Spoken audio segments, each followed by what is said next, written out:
what would it look like if, like the Jews, Black Americans had a country or countries that were advocating on their behalf for a full reparations program.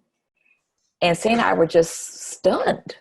We had never contemplated that. But eventually we recovered and said, that would be fantastic. Right. We were not always thinking about, the fact that we're not the first to have these reckonings. We're not the first to realize that there is strength in numbers. We're not the first to say, oh, this experience that we're having is similar to what, oppressed Black people have been experiencing for many, many, many years. But that was a wonderful thought. What would it be? What would happen if African countries came together and said, yes, the U.S. government should pay reparations to Black Americans, and we're not going to allow another U.S. corporation to come here until you do. Been done in reverse, so why not have African countries? Yeah, it was a great idea. Yeah, it is a good idea.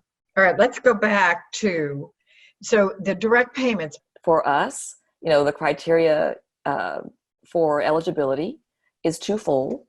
We're talking about Black Americans, first of all. So individuals who can prove that they are descendants of at least one person who was enslaved in the United States, and that at least 12 years prior to the enactment of an actual reparations program or a study commission, self-identified as Black, African American, or Negro. I know you also in the past have talked to going beyond direct payments to funding historically Black colleges, yes. etc. Yes. So talk more about that avenue. So reparations program could also include a portfolio, right? And that could include things like creating endowments for historically Black colleges and universities. Right. For communities where there is no hospital, no health clinic, one might be, built. But it might also take the form of, say you have a local group whose job it is to review business proposals. And they might have a wing that provides technical assistance. We know that a significant number of businesses, regardless of who starts them, Black or white people, fail. They don't have access to credit. The loans that they receive have a higher interest payment than those of whites on average.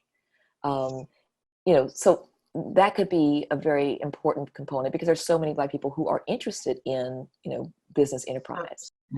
Or you could designate a proportion of the funds only to be used for, college or university training or some other type of training that would lead to, to a work possibility.